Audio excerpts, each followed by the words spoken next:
नमस्कार दोस्तों, कैसे हैं आप लोग। स्वागत है आपका इस YouTube चैनल पर। दोस्तों हम लोग पढ़ने वाले हैं क्रिया विशेषण। क्या पढ़ेंगे हम लोग दोस्तों? क्रिया विशेषण पढ़ेंगे। ठीक है, हम लोग पढ़ने वाले हैं अविकारी शब्द।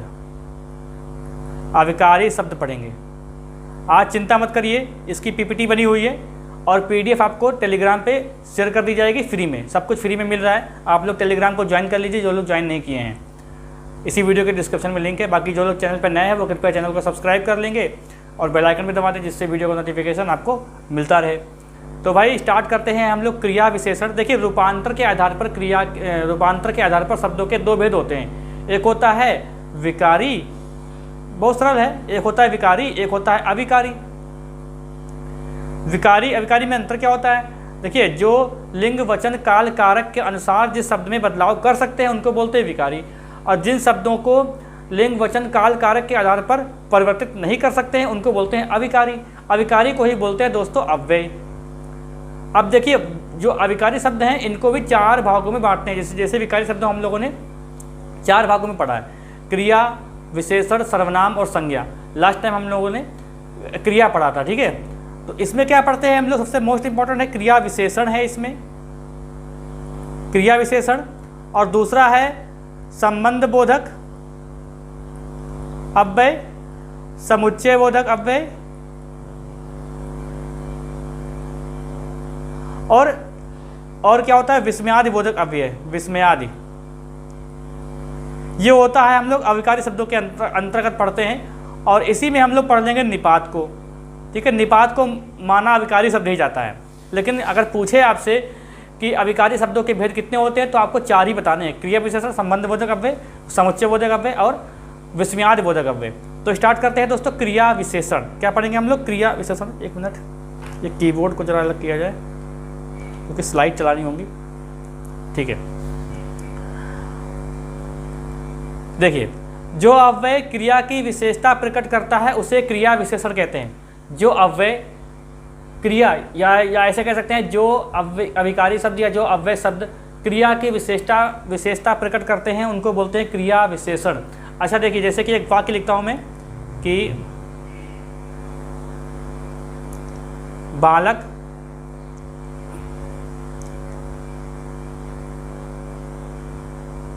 बोलता है। ये एक सामान्य वाक्य है। अगर इसके यहां पर लिख दूं मैं कि तेज बोलता है, बालक तेज बोलता है, तो ये जो तेज आ रहा है ना दोस्तों, तेज, यही है क्रिया विशेषण। अगर अच्छा, क्रिया तो आप लोग पहचान नहीं जाते होंगे, मैंने पढ़ाया भी था क्रिया। ठीक है, जिस शब्द से किसी काम का होना या करना पाया जाता है उसको बोलते हैं क्रिया। तो यहाँ पर बोलता है दोस्तों क्या है? क्रिया है। अब क्रिया की विशेषता को बता रहा है तेज, तो ये तेज क्या हो जाएगा? क्रिया विशेषण हो जाएगा। अच्छा, मैंने आपको बताया था, जब विशेषण पढ़ाया था मैंने आपको, तो मैंने बताया था आपको कि हाँ, कि विशेषण जो होते हैं, विशेषण की विशेषता बताने वाले शब्दों को प्रविशेषण बोलते हैं। लेकिन यहाँ पर ऐसा नहीं है।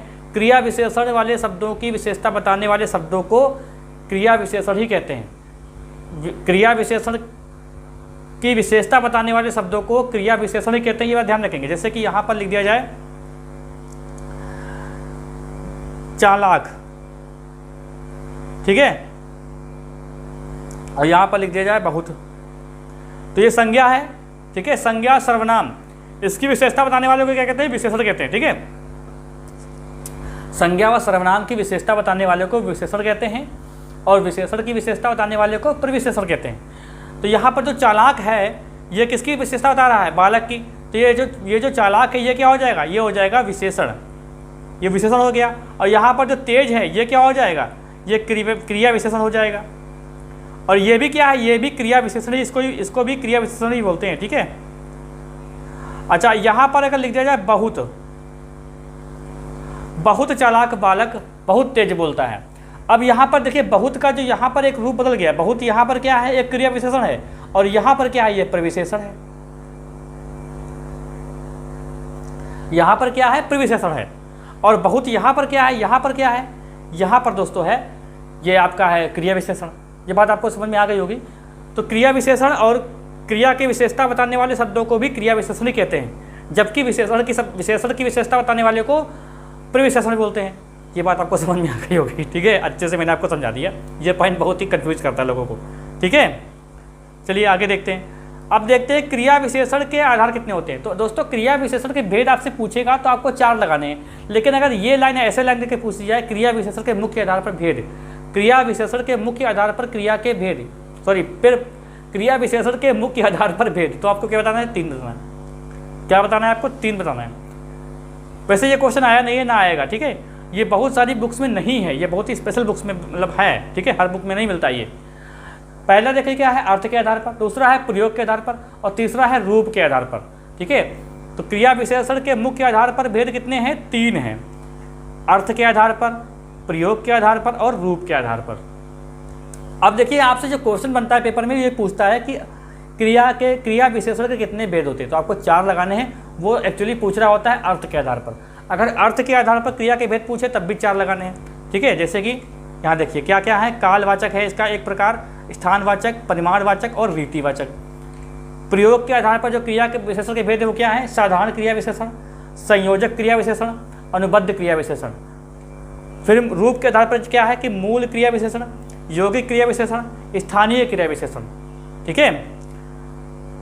तो हम लोगों को पढ़ना क्या है? एक्चुअली ये पढ़ना है, लेकिन मैं आपको ये भी पढ़ाऊंगा क्योंकि जो लोग जिज्ञासु प्रवृत्ति के हैं वो लोग पूरा देख लेंगे, क्योंकि हर किताब में आपको ये मिलता नहीं है, ठीक है। आप लोगों ने जहाँ भी कोचिंग की होगी आपको ये 4 ही भेद बताए गए होंगे, लेकिन एक नालंदा बुक है जहाँ पर अर्थ के आधार पर 5 भेद बताए गए हैं। 5वां भेद माना जाता है गुणवाचक विशेषण। गुणवाचक विशेषण, क्रिया विशेषण। अब देखिए गुणवाचक खाली नालंदा बुक में मैंने देखा, बाकी कहीं भी नहीं देखा, इसलिए इसको इग्नोर करेंगे। मैंने बता दिया आपका कन्फ्यूजन, अगर आपने पढ़ा होगा तो आपको कन्फ्यूजन हो रहा होगा, ठीक है। अब स्टार्ट करते हैं, इसके भेद पढ़ते हैं। कालवाचक क्रिया विशेषण। तो देखिए क्या होता है? इससे समय का बोध होता है। इससे क्या होता है? समय का बोध होता है। इसके 3 उपभेद हैं। आपको उपभेद याद नहीं करने हैं, आपको बस मैं आप पढ़ा रहा हूँ कि कालवाचक क्रिया विशेषण। लेकिन आप अगर डिटेल में जाना चाहते हैं तो इसके 3 उपभेद आपको मैं बता देता हूँ। बाकी आपसे जब अंडरलाइन करके क्वेश्चन पूछेगा, कोई वाक्य लिखा होगा उसके नीचे अंडरलाइन होगा, या पूछेगा इसमें कौन कालवाचक क्रिया विशेषण है, या अंडरलाइन दिया होगा, पूछेगा इसमें से क्रिया विशेषण का कौन सा भेद है, ऐसे पूछेगा आपसे उपभेद नहीं पूछेगा। लेकिन यहाँ पे जब पढ़ा ही रहा हूँ तो मैं आप सोच रहा हूँ काहे ना कि कहानी ठीक से पढ़ा दूँ पूरा।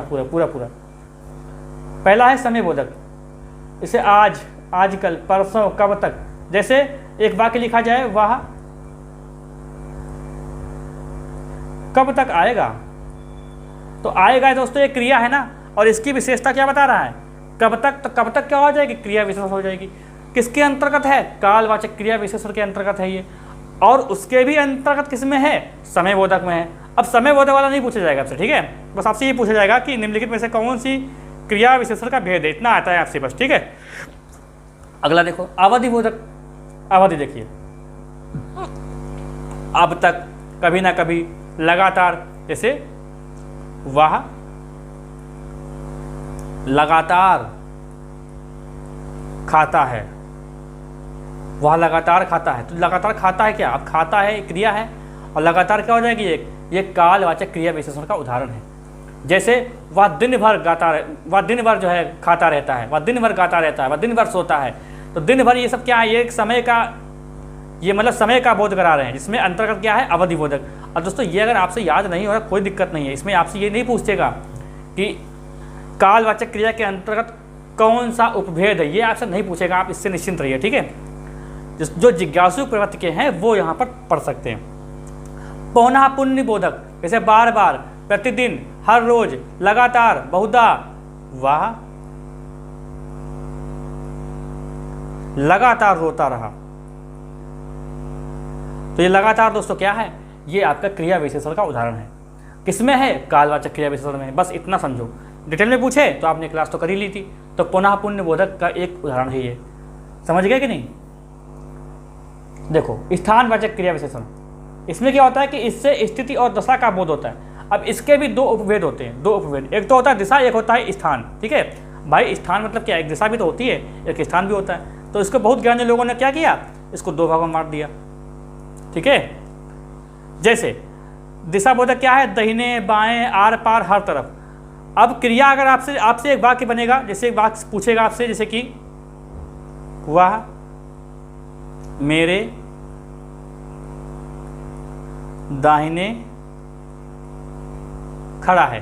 तो ये दाहिने क्या हो जाएगा, ये एक स्थानवाचक क्रिया विशेषण का उदाहरण है। ठीक है, इसको ध्यान रखेंगे। जैसे ये आप देखो स्थिति बोधक, जैसे पास, वह मेरे पास खड़ा है, उसके समीप मत जाना, उसके समीप जाना मत तो चलो अभी पढ़ेंगे हम लोग, उसके समीप। अब समीप और मत दोनों क्रिया विशेषण हो जाएंगे, क्योंकि मैंने बताया कि जो क्रिया विशेषण की विशेषता बताते हैं उनको भी क्रिया विशेषण ही बोलते हैं, ध्यान रखेंगे। ठीक है, अभी बताऊंगा मैं आपको मत क्या होता है, वो भी एक क्रिया विशेषण का उदाहरण है, रीतिकाल में आता है। देखो जैसे लिखा है समीप, मेरे सामने आओ, मेरे सामने आओ, मेरे सामने आओ लिखा है, तो सामने क्या हो जाएगा, एक क्रिया विशेषण का उदाहरण है जो स्थानवाचक है और इसके अंतर्गत है स्थिति बोधक क्रिया विशेषण। बिल्कुल सही, आपको समझ में आ रहा होगा। ऊपर जाओ, पीछे आओ, तुम वहां जाओ, तुम यहां जाओ। ठीक है, तुम जहां जाओगे मैं वहां आऊंगा।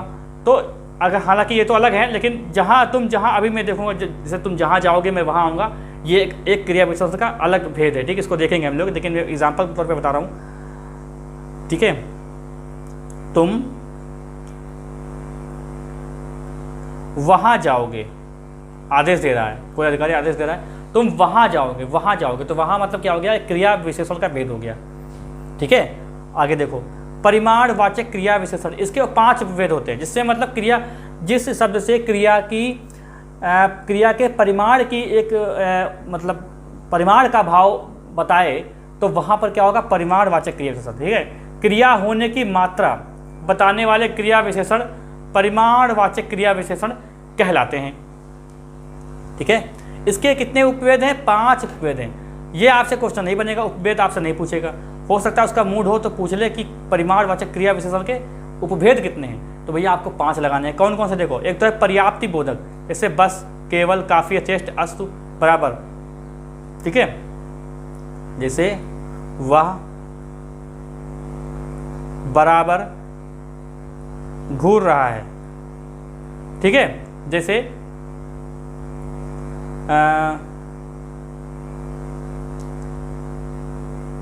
अब खाना काफी हो गया, तो ये क्या हो गया, काफी हो गया या केवल हो गया। ठीक है, तो ये सब क्या है, क्रिया विशेषण के उदाहरण है। जैसे कि ठीक जाओ, इतना वाक्य लिखा हो, तो ठीक क्या है, ये एक परिमाणवाचक है। ठीक है, आगे देखो, जैसे तुलनाबोधक क्रिया विशेषण, और, अधिक, कम, जितना, कितना, इतना। जैसे आप कम खाया करो, आप कम खाया करो, तो आप कम खाया करो, यहाँ पे कम क्या है, अब खाना एक क्रिया है और कम क्या है, एक परिमाण है, तो ये क्रिया विशेषण का भेद हो गया। ठीक है, आप अधिक खाते हो, तो अधिक क्या होगा, ये हो गया। ठीक है, अधिक के बोधक, अधिक के बोधक में क्या है, देखिए ये सब जो एग्जाम्पल है, मैं चाहूँ तो यहाँ जैसे करके लिख सकता था मैं। ठीक है, इसका एक उठा के, एक इसका उठा के, एक इसका उठा के, ये भी गलत ना होता, लेकिन मैं आपको डिटेल में पढ़ा रहा हूँ, इसलिए डिटेल में यही सब पढ़ा जाएगा। ठीक है, जैसे खूब, वह खूब नाचा, वह बहुत नाचा, या बहुत खाया, या बहुत रोया, बहुत मारा गया, ऐसे कुछ। ठीक है, चलिए आगे देखिए, न्यूनता बोधक, न्यूनता बोधक मतलब थोड़ा सा, जैसे कि मुझे थोड़ा दो, या वह लगभग खड़ा हो गया। तो ये लगभग वगैरह क्या है, थोड़ा क्या है, ये एक परिमाणवाचक क्रिया विशेषण है। देखिए, विशेषण और क्रिया विशेषण में दोनों में अंतर ज़्यादा नहीं है, ये दोनों ही किसी ना किसी चीज़ की विशेषता बताते हैं, इसलिए बोलते हैं इनको विशेषण। ठीक है, श्रेणी बोधक, इसमें क्या है, थोड़ा थोड़ा, क्रमशः, जैसे कि आप थोड़ी थोड़ी पिया करो, पिया लिख गया, पिया करो, तो ये क्या हो जाएगा, ये हो जाएगा क्रिया विशेषण का भेद। जो परिमाणवाचक क्रिया विशेषण हो जाएगा। ठीक है, आगे देखते हैं रीतिवाचक। अब देखिए यहाँ पे बता दूँ, जो क्रिया विशेषण कालवाचक में ना हो, स्थानवाचक में ना हो, परिमाणवाचक में ना हो, वो सारे के सारे रीतिवाचक में आ जाएंगे। जैसे देखो, इससे रीति या तरीका का बोध होता है, मतलब तरीका कैसा है, रीति कैसे है, उसका इसमें बोध किया जाता है। और इसके कितने, इसके 7 उपभेद होते हैं। ठीक है, ये मुझे लग रहा है क्वेश्चन पूछा गया कि रीतिवाचक क्रिया विशेषण के कितने भेद होते हैं, तो 7 होते हैं। ठीक है, देखो कारणबोधक, जैसे इसलिए, इसलिए, वाह, इसलिए मारा गया, तो ये क्या है, ये है रीतिवाचक क्रिया विशेषण। ठीक है,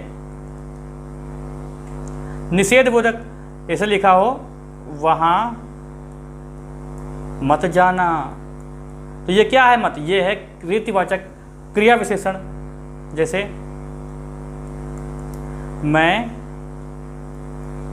नहीं जाऊंगा, तो ये क्या है, रीतिवाचक क्रिया विशेषण। स्वीकार बोधक, अब भाई निषेध हो रहा, स्वीकार भी कहिए, जैसे कि लिखा है वह अवश्य खेलेगा, तो खेलेगा एक क्रिया है, अवश्य क्या हो जाएगी, अवश्य इसकी विशेषता बता रहा है, तो ये क्रिया विशेषण किसमें है, रीतिवाचक में। एक है प्रकार बोधक, जैसे अचानक, वह अचानक मर गया, वह अचानक मर गया है। ध्यान पूर्वक पढ़िए, तो ये अचानक और ध्यान पूर्वक क्या है, ये एक रीतिवाचक क्रिया विशेषण का उदाहरण है।